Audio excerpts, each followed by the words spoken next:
I'm presenting this paper today on behalf of my two colleagues, one who's a PhD student of mine, Hope Johnson at Queensland University of Technology, and the other is Professor Nigel South from the University of Essex in England. The paper has just been accepted for publication, so if anybody would like me to send a copy, more than happy to send you the PDF when it becomes available in the next week or so. The program identifies that we will be talking about food. In actual fact, we just want to focus on water today. There's probably too much to cover with aspects of food, so I'm just going to be looking at the exploitation of fresh water only, and we'll leave food for another time. Why me? Sorry.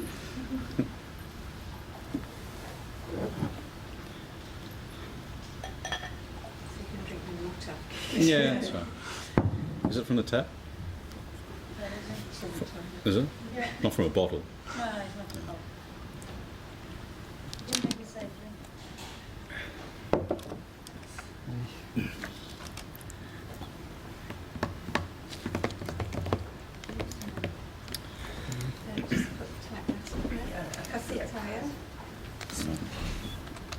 Look, I especially want to use these slides because my 15-year-old daughter sent them over to me last night.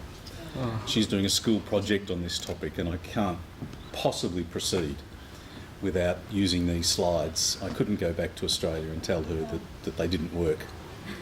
I can't imagine how much time she's put into this. So it will happen. So just stretch and... Okay, we've got a couple of minutes. Does anyone want to pick up any questions that David or Ragnar? I wonder why I've done it. Comments? So strange. This is going to take Yes, a couple of Andrea? minutes. Just some comments. I Yeah. found them both very, how can I say, Thanks, sending Deb. and impressive presentation. Sending, yeah. Yeah.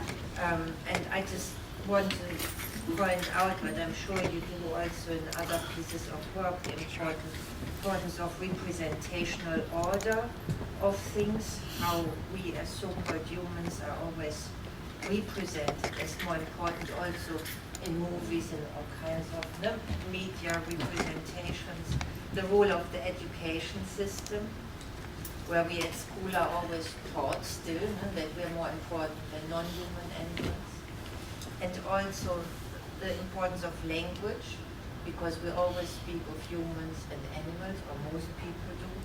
And then I just was reminded of my awful upbringing in the Catholic Church, Roman Catholic Church, because what got me against the church as a child already was that the priest would say animals have no soul. And to me, I had a little bunny and I knew this bunny had a soul. So that was the end of the Catholic Church for me. But I think some people still believe in those problematic I'm going to answer that very, very briefly now, so that Reece can start. I think, of course, I mean, in many places where I've been written, been writing about this, or I think the role of the history and cultural and religion in forming our attitudes towards animals, and how we talk about animals, of course, it's very, very important. Definitely, and also language. I have written lengthy about the role of animals. And I think it's important because I mean it's so ingrained in all of us that this is right we have to do, and also that you put yourself always in the center and regard everybody else as inferior. So I think that is the logic behind all the laws and regulations that I've been looking into in this respect. Even though it should actually protect animals, have actually the same logic. They are there for us. So I'll leave Reece to his presentation now. Okay. Okay, thank you. The exploitation of the Earth's most arguably important natural resource, namely fresh water, continues to cause and create conflict and human dislocation on a grand scale. Instead of witnessing nation states adopting the language and resolution of 64/292, that of human rights, into laws that govern freshwater for equitable and efficient distribution and conservation, we continue to observe powerful corporations granted permission to privatise and monopolise, diminishing freshwater reservoirs based on flawed, I would argue, notions of neoliberal market models of what are constructed as the global good. Rather than a right to fresh water, there has become a right to commercialise fresh water. And the commodification of water has enabled corporate monopolies and corrupt states to exploit a fundamental human right, and in the process have created new forms of criminality. In recent years, both developing and affluent industrial nations have experienced violent rioting as protesters express opposition to government freshwater taxes and to corporate investors seeking to privatise drinking water.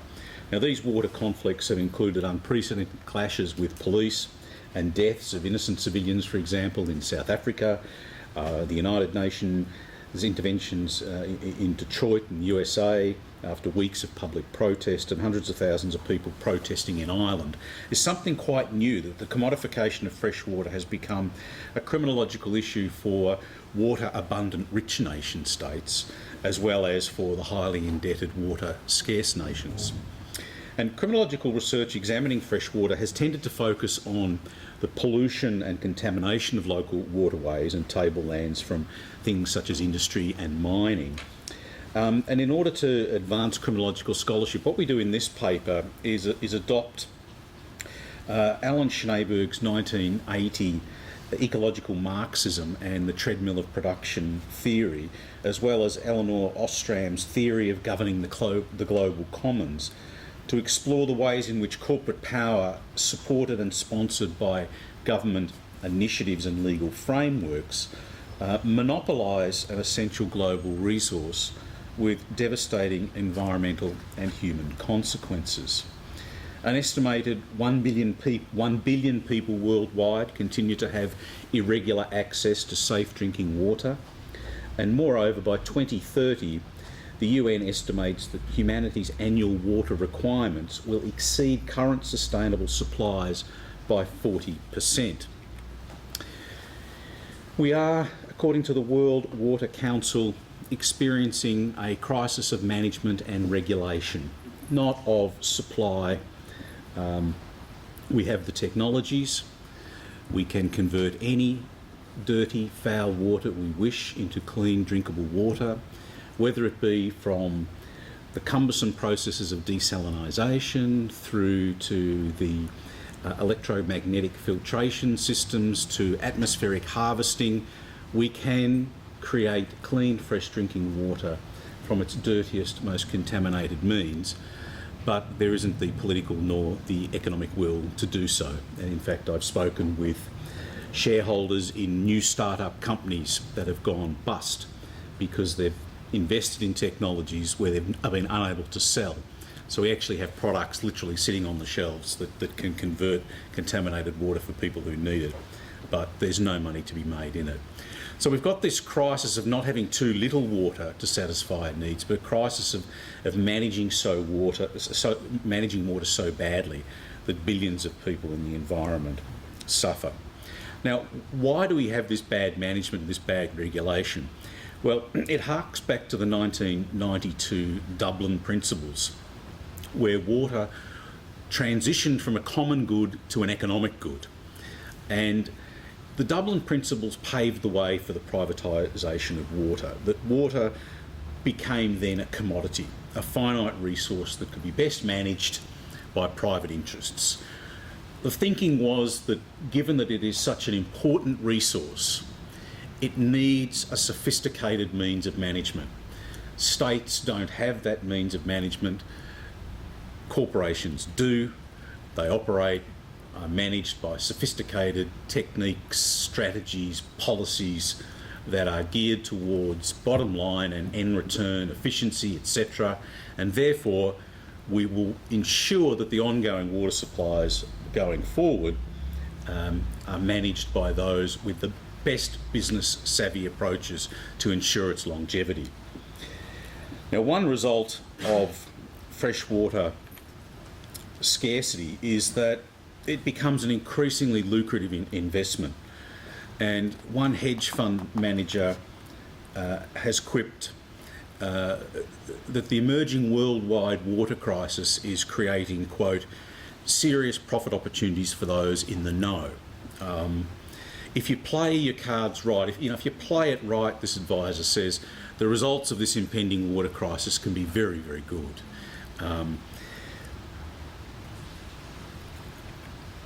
Corporate monopolies, we see that the burgeoning of the freshwater industry is $1 trillion US a year.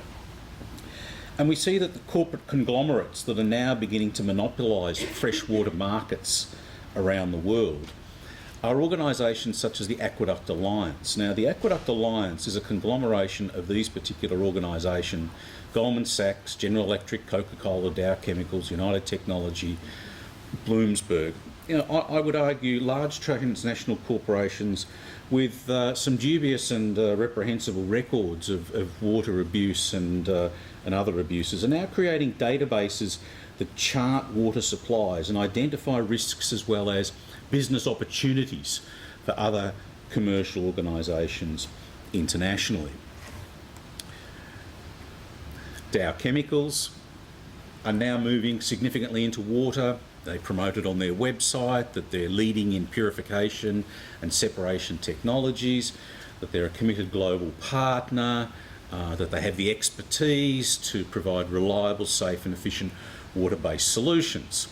Now, Dow Chemicals, as we know, and I talk about their record, $2.5 million in fines for breaches of the Clean Air and Water Act in 2011. They're engaged in numerous ongoing cases involving chemicals and water contamination.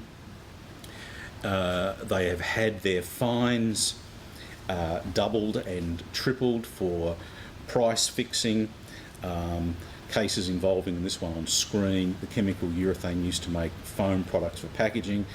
Dow continually refuses to settle in matters where it's contaminated waterways, where it's contaminated land and where it's breached Clean Air Environment Act. And Riddick reminds us that in the backyard of Dow's corporate headquarters, the company for decades, through philanthropy, public relations and politics, has made the choice to push back at every regulatory level instead of addressing the dioxin contamination of 52 miles of fresh water at Lake Huron. So we see here that the very organisations that have been responsible for polluting and contaminating are now seeing the market in fresh water and promoting themselves as significant players.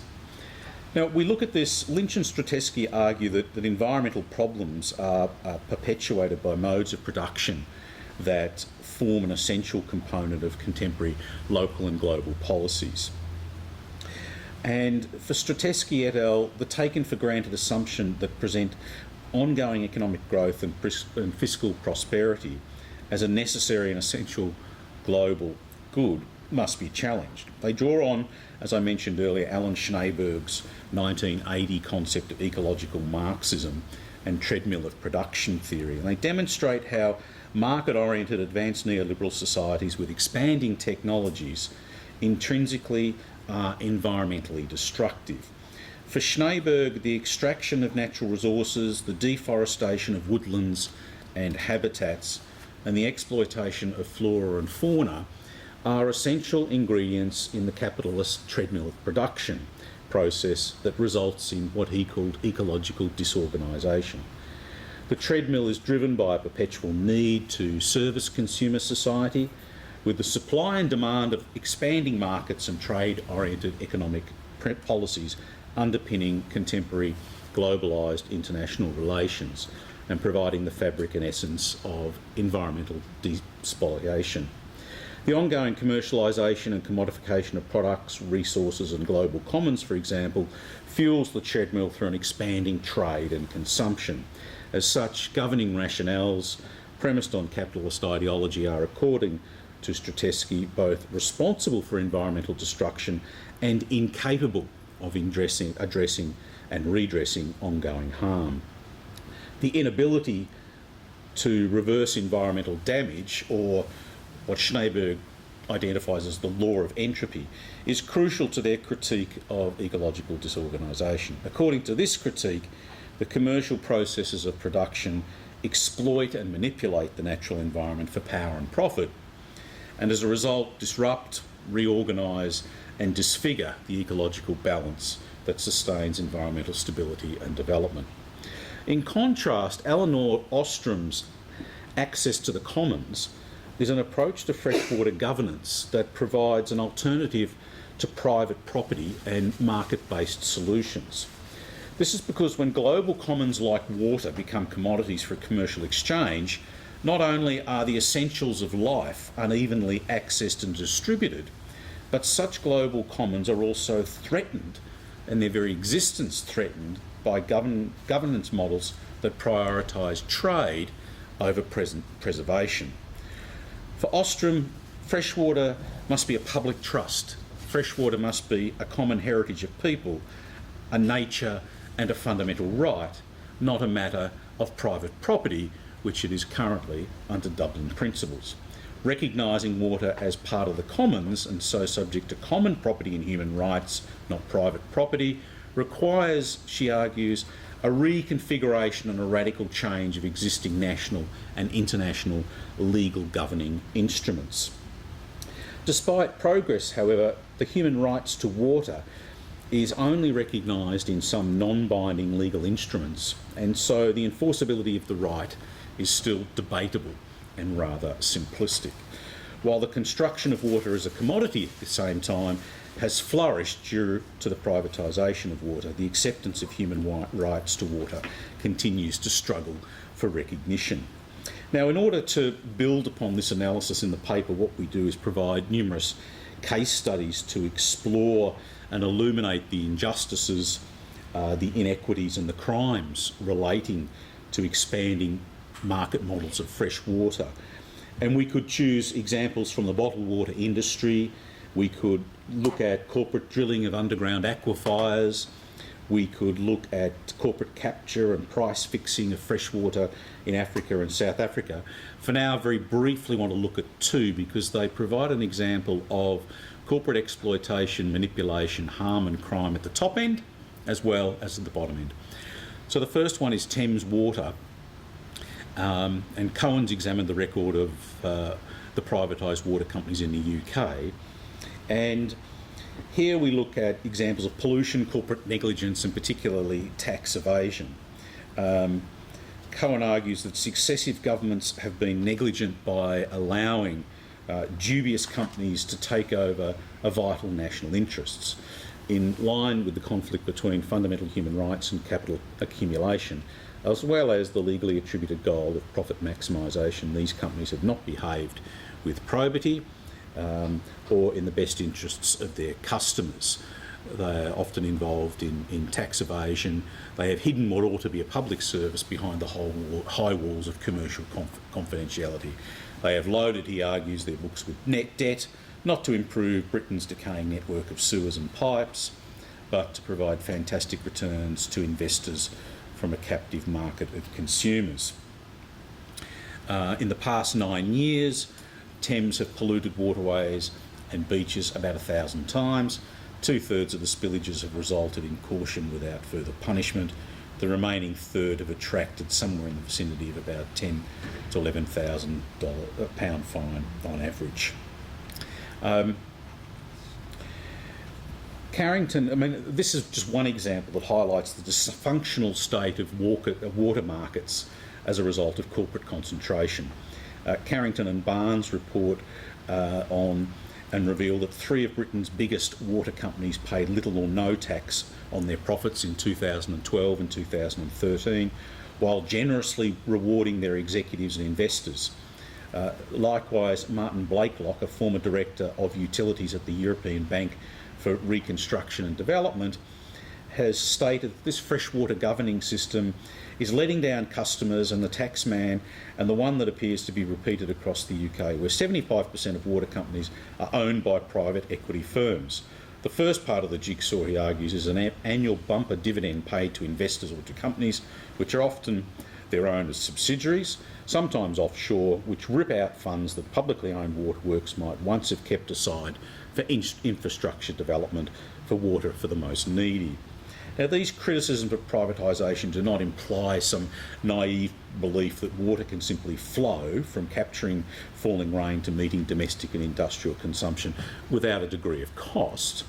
And Younger addresses this matter while also pointing out that questions of supply and costs also must raise issues of equity, and there must be a compromise between the principle of universal free access and the need to cover costs, which is achieved by maintaining that all water supply and sewage disposal systems operate and remain in public ownership, to be run on a not-for-profit basis.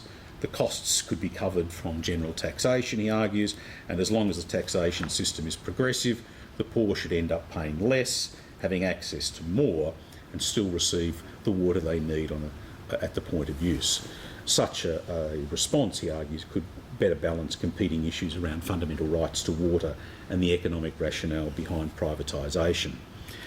Very briefly, the other example we look at involves the theft of water in a world of unequal water distribution. And here we're looking particularly at shanty towns in Africa and, in this particular instance, Kenya. When water is privately owned and available only to those who can afford to pay, it attracts desperate solutions by those impoverished and alienated from a fundamental human need that they need for their very survival. And those desperate needs are often acts of violence and theft to obtain water.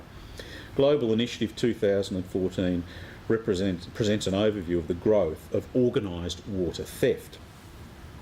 The Global Initiative 2014 report confirms the significance of corruption in relation to water smuggling, as this limits transparency in financial dealing. Although corrupt practices vary across countries, the World Bank itself has estimated that between 20 to 40% of water sector finances are lost to criminal or corrupt activities. As one professor in Kenya has recently stated, what we're witnessing in the slums is very serious. Some think that water theft is petty, but we are living with a time bomb. Most cases involving water crimes rarely make it to court because Kenyan police view water theft as a petty offence, but there's often been instances where people have been killed that relate to water. So the privatisation, the trickling down effect of the commodification of water for those most in need is now individuals in desperately impoverished environments literally fighting each other or being subject to the vagaries of organised criminal gangs in order to access fresh water. Kenyan police identify that, yes, there are increases in water crimes, that they've been taking them seriously and they're being prosecuted, although there are often reports that that's not the case and they're quite often dismissed. It's left to one side. Collusion among government officials, unscrupulous water vendors and large farm owners often results in diverted water supply lines, etc. And these are just some of the ways corruption is denying millions of people and poor people in Africa access to safe drinking water. Responses to water scarcity are shaped by this capitalist need to maximise profit and accumulate assets. The human right to water and the ideology, the human right to water, the ecological limits of freshwater resources and the need for genuine sustainable development remain secondary considerations to the logic of privatisation and efficiency.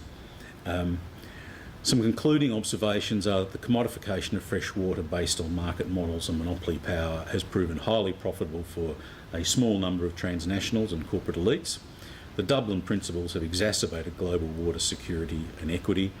Increased diseases like cholera in the absence of effective sanitation are rife.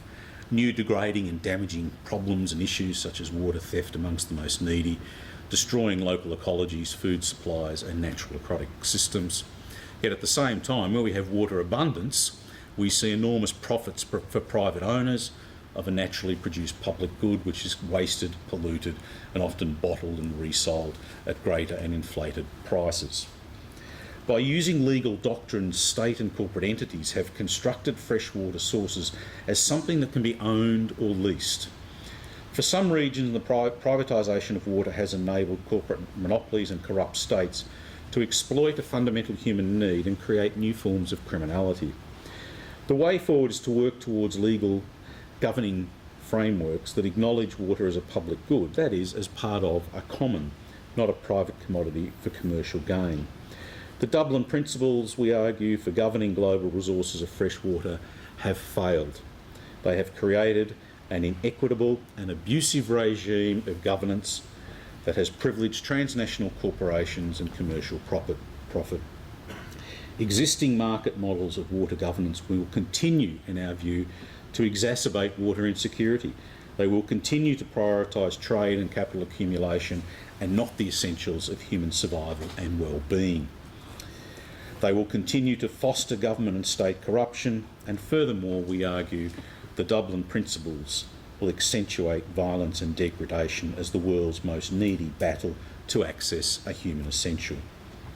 As one Kenyan national stated recently, when people, quote, are dying because they cannot have a drink of water, something is wrong with our world. We watch the water fall freely from the sky, but we cannot get it. It is not ours to drink. It is only ours if we pay a price we cannot afford. Thank you.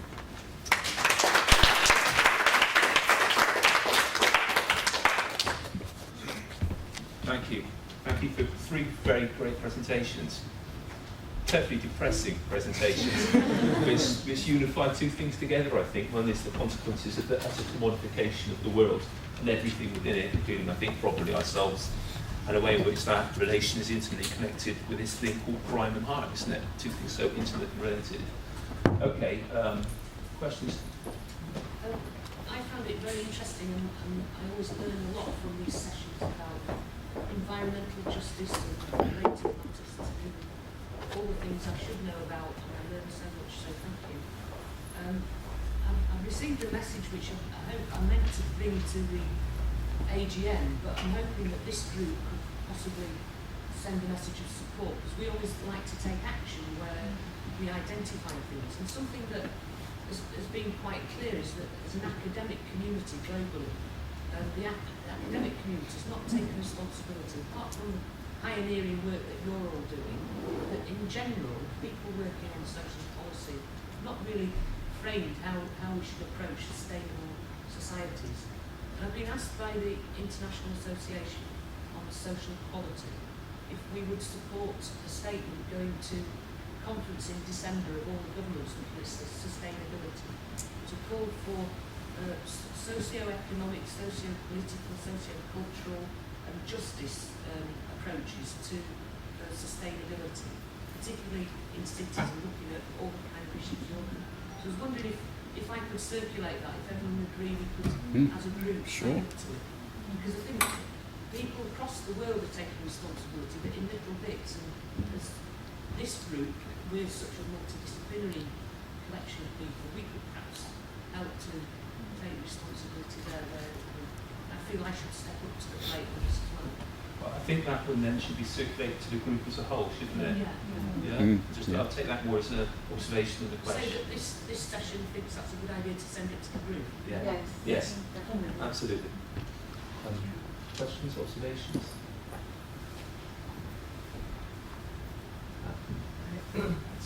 Here, because otherwise no one's here. I wanted to ask Reece, thanks for your presentation, very nice, not nice, but interesting juxtaposition of the crimes that remain unpunished of the corporations, and on the other hand this water theft concept. But I was just interested in this detail that you told that, okay, in rare cases the like water has been punished with £10,000 or something, but I was just interested in this, what kind of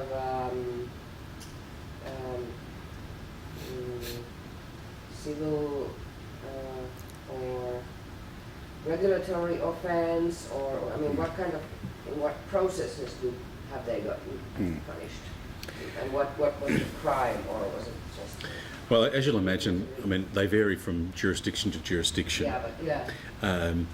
And where you have water that we buy at supermarkets, for example, in bottles, it's completely and almost entirely self-regulated by the industry itself at source, where it's taken from the ground. And if you don't like the water that you're buying in the supermarket, then you don't buy it. So in a sense, it's the consumer that regulates water and its quality, by means of purchase or non-purchase. The water that we get from our taps in many countries across Europe, and certainly in the UK and in my part of the world, whether it's still state-owned or whether it's a relationship with a corporation, is subject to a lot more checks and balances and a lot more testing, infinite amount of testing. So I will always drink tap water where I know those arrangements exist than bottled water, purely because I know that the degree of scrutinisation has existed. In terms of your question specifically, we're seeing an emergence of environmental courts internationally. Some 435 different jurisdictions now are starting to deal with these matters as criminal offences. Now, and the fines are starting to gather pretty significant momentum. The difficulty still remains in the evidence for a criminal matter in order for the prosecution to succeed. It's still very much driven by a self-regulation, trade-oriented approach, that it's about trying to enhance compliance first and foremost in partnership than it is about prosecution. But, you know, environmental movements have become incredibly sophisticated, as people in this room know, and have in a sense become adjunct quasi auxiliary bodies of policing. And they're able to report things to policing organisations. And they're often responsible for providing the very evidence that we see against these organisations that go to court and get fines. Now, the movements are afoot for those that are repeatedly being fined that they'll lose their contract. So Thames Water's been put on notice that if they continually breach, it'll go to somebody else, right? In addition to the fines that they receive. I mean, I remain pretty hopeful and optimistic that we're moving towards, you know, a situation that's beyond the self-regulation of corporations, that one's starting to take these pretty seriously. I mean, I have a lot of faith in dedicated environmental courts to deal with these sorts of things because it prioritises. The difficulty that we're seeing is that we're seeing so many dedicated courts now, whether they be in drugs, whether they be in family violence, whether they be in hate crime, whether they be in the juvenile jurisdiction, that it tends to get lost a bit in that rhetoric. But the fines, I would say, are minuscule by comparison, but the offences are sort of much more apparent than they were, sort of, you know, even 5 years ago. I'm not sure if that's answered your question. I've said a lot. It's more an intervention. I love these approaches on this. It's one of the reasons why I came to this group, because in the politics of the future, there's all sorts of games to play. So, I mean, the way you spun that was magnificent. The idea that you could make pure water really cheap, but we're not using it commercially. And I saw stuff where a sheet of like cling film, you just take out bacteria. Yeah. So you put brackish water in an emergency, but it's water everywhere, we want to drop to drink, and you've got not got access. But you could give that cheap option to every emergency centre on the ground. Yep. So the whole politics of that, I think, is fantastic that you're introducing that history here. But there's also the wildlife thing. The men in the room, I don't know if you realise, they're not the men with your grandfathers or your great-grandfathers, because your sperm count has been affected by the mimics. And I'm really pleased with the organisers, because we haven't been getting bottled water. I've been sneaking bottles of crap in, but in the UK, you don't measure for estrogen mimickers. There was a fantastic Horizon programme a few years ago where they said they don't test for this, but actually the bottles are leaking chemicals that change your sexuality. Now, if you can imagine Coca-Cola was challenged for turning men into a bit more androgynous kind of human beings, they would come after us. But the whole purity of water is and other things that are in because of the packaging. And the way that affects wildlife, because you can put the outsourced pipe from a water company where they're recycling the water from kidneys, and the bottled water is actually changing the sex of the creatures that we're putting in there. So it's affecting wildlife, the fact that we're pumping estrogen chemicals into the environment. It's not being debated.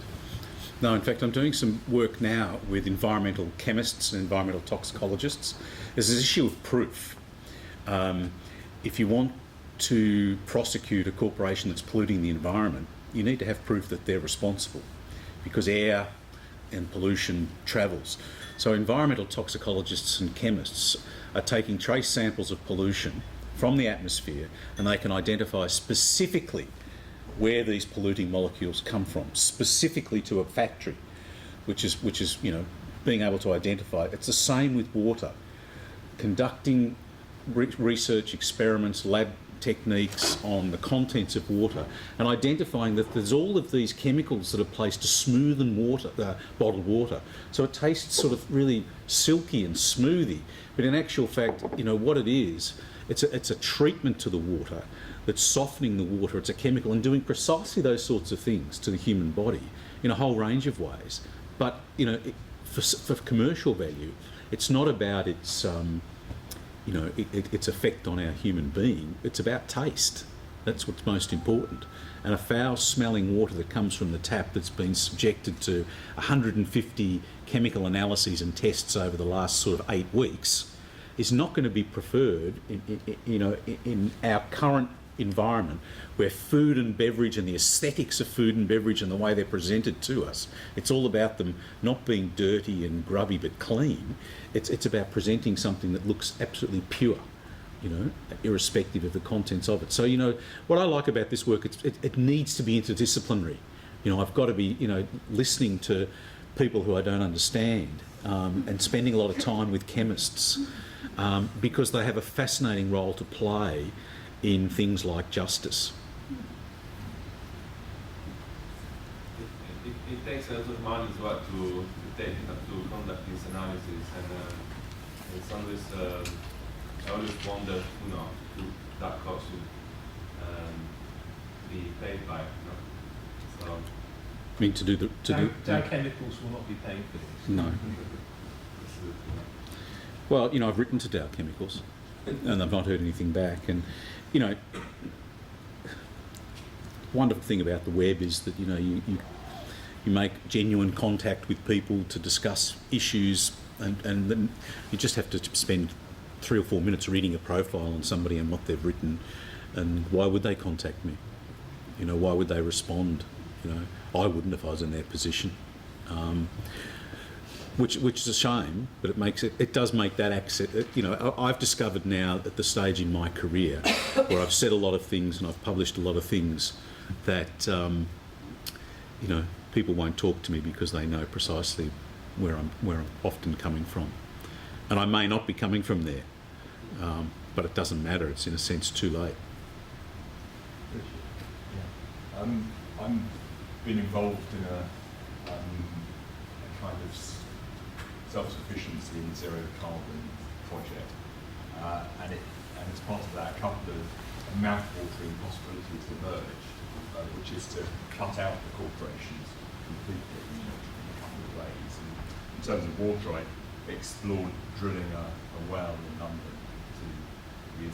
There's actually a lot of much earlier legislation which allows for common exploitation directly.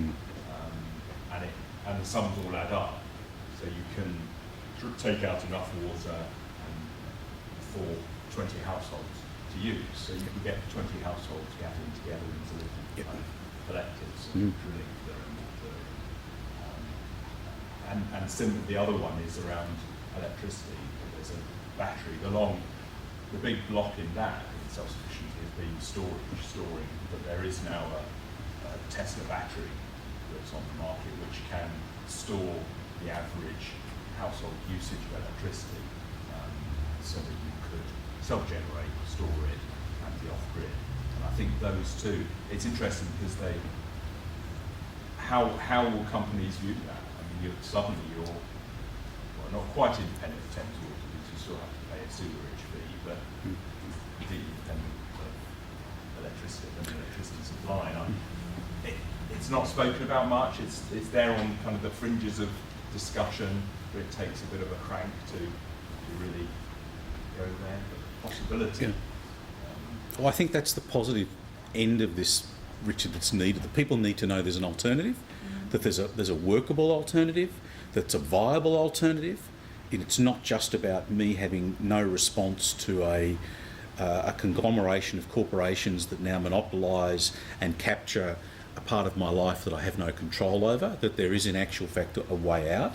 And I think that's a really important message and dialogue that we need to be engaged in, because I'm finding that when people discover there is something else, whether it be, as we see in places like Denmark, the taking of household waste, including bones from food that's being consumed, and converting it into energy for small villages, that these things can be done, that there are alternatives.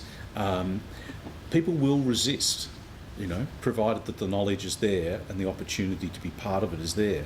It's just, maintaining that momentum, maintaining that, that interest and getting people on board against something that's fairly colossally large, whether it be a state corporate complex. That's the challenge. But, that's where we have to be. We have to be part of that dialogue, and we have to be part of that change. And in a sense, I think that there's a drawback to David's paper. I mean, where you're looking at, both of you looking at utterly, Ragner's as well, we're looking at an utterly perverse economic system whose costs were, as you say, you began with some observation. Here's an area of serious social harm. There's pretty sensible solutions in place. Proact, tell me if I'm wrong. You really go upstream to stop it. Yeah. In the meantime, because of a perverse economic neoliberal philosophy, it ends up killing thousands of monkeys, despoiling the environment, and basically the stuff that could go to save people isn't. So a totally, utterly perverse economic system, which is just what you've been describing with Walter. I mean, it's and underneath all this, it's interesting, isn't it, where we get to a point now, and I'm thinking about the politics in England at the moment with Jeremy Corbyn, and it's how you cut through the smog of this kind of neoliberal, which just doesn't work. It's so impossible, and it's so stupid. It's when people get to that moment, isn't it, that epiphany that suddenly says, none of this is working. And, I think that's why I was so excited about the Detroit riots over water and the marches in London, because, here's, the absolute foundation, particularly in the US, of neoliberalism and the whole capitalist model. And fresh water, such a fundamental, people are writing about it. It's not just an African issue, it was sort of neoliberalism biting itself. Yeah, and I think this is building upon that whole notion of where from Occupy onwards leads to where this new process go. I mean, it is questioning the fundamentals of this, sorry. I'm just looking at the 3 papers, or listening to 3 papers, which are fantastic. And what you said right at the beginning, Simon, to do with the commodification of self, this is getting back to Baudrillard's consumer society and more. But in a way, it's back to this very basic thing of education. And do you know Sir Ken Robinson? Have you seen the TED talk that he's done? I've seen. And that whole thing, who are we? Why are we? What is it the speciesism, where do we stand? What are we actually educating? Where are we starting this educational process as to, the fact that we then do become, because we're educated into becoming neoliberal thinkers.